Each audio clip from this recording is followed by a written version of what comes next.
Good afternoon and welcome to Radio Row. We're just a couple of days away from the big game.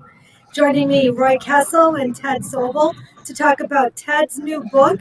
He gave me an autographed copy a couple of days ago. I peeked through it. I'm excited to read every single word. Ted, welcome. Thanks, Kayla. It's great to be with you. Thank you. Tell us a little bit about the work you're doing.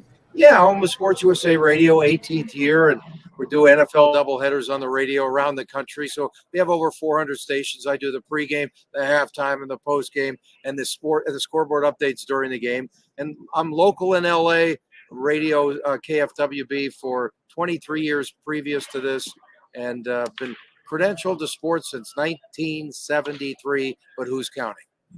So I was born on January 24th of that year, Ted. So where were you? I invited you to the game. Jerry West was my first one when he was playing his last season with the Lakers. So I invited you, but I can't be control. Unbelievable. Tell us about your book. Yeah, the book is a memoir. Growing up in Southern California in the 60s and the 70s, there's a lot of things that have happened lately with the Laurel Canyon music era.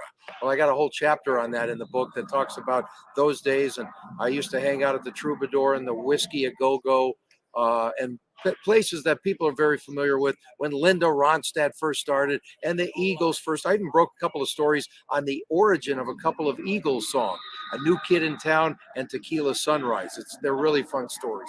And then the second half of the book is covering sports, Kobe Bryant's and Tiger Woods' entire careers, and football chapters, including some Super Bowls, a great David Tyree story, the guy with the helmet catch that upset the perfect Patriots that year for the New York Giants. Just a lot of fun. It's Aaron Rodgers for Green Bay fans, and Bart Starr was my boyhood idol. That was the premise of the book originally, was to talk about when you have a boyhood idol or a girlhood idol, which I'm not sure if I've ever heard that word before, but I'm sure it exists. I just made it up. And you have these people that end up, you get to meet them, you get to work or become, whether it's professionally or personally, get to know them. That a lot of people just want to shake their hand. I got to have more than that. And a lot of the premise was originally that. It just expanded into a total memoir. So when you look back at your whole career, you've had a chance to cover some of the all-time greats in sports, right? A lot of the names you just threw out. If we let you pick one person and say that's the only person that you could have ever covered, who would you pick out of all of those amazing athletes? Can I choose a day instead of look, Wayne Gretzky is right up there. I covered his entire career with the Kings when he was here. And Wayne was kind enough. He's the kind of guy, right? He's a superstar, and I got some great stories about him in the book. He endorsed my book, which is very nice. He's on the back cover with Shaquille O'Neal. There's so many good ones. You know what? But Kobe Bryant turned out to be so difficult at the start, and the last few years, fantastic to work with. And we really lose a lot. Our society lost a lot because what he could have done for everybody. He was a philanthropist for sure.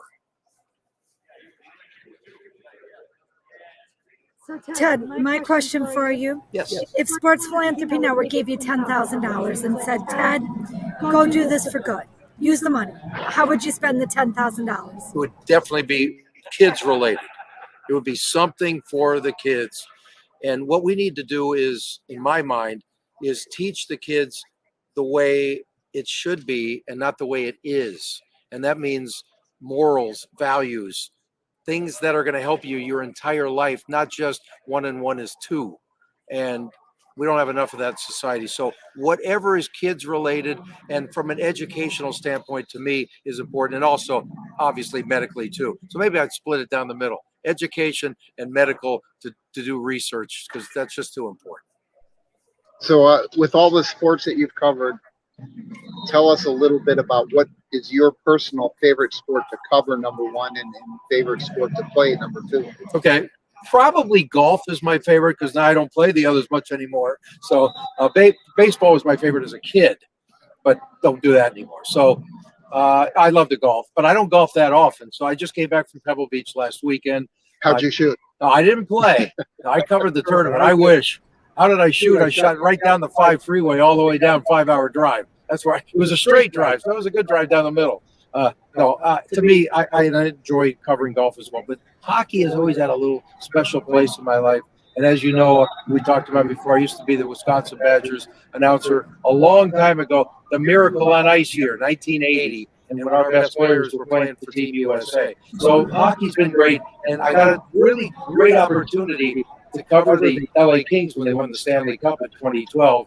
And we waited 45 years for that. None of us thought we would ever live to see it. So hockey's been special. It's good to be known as a hockey guy. It's like a family kind of a thing. And it really is for people over the generations. You always feel like you're part of the hockey family. Yeah, I completely agree, Ted. We were at the NHL All-Star game and listening to the way that hockey is really getting involved in STEM sports, using STEM in sports, as well as their initiatives in DEI. I thought it was great. I want to say thank you so much for joining Thank you. Sports Network. We applaud the work you're doing in media to create hope and possibilities in sports. All right, take us away. Thank you for joining us. We love hearing about the book, and Thank you. We look forward to having an opportunity to read that as well. And for all our viewers and listeners, thanks for jumping in with us today. We remind you to live generously. That's right, folks. Live generously. Thank you, Ted and Ryan.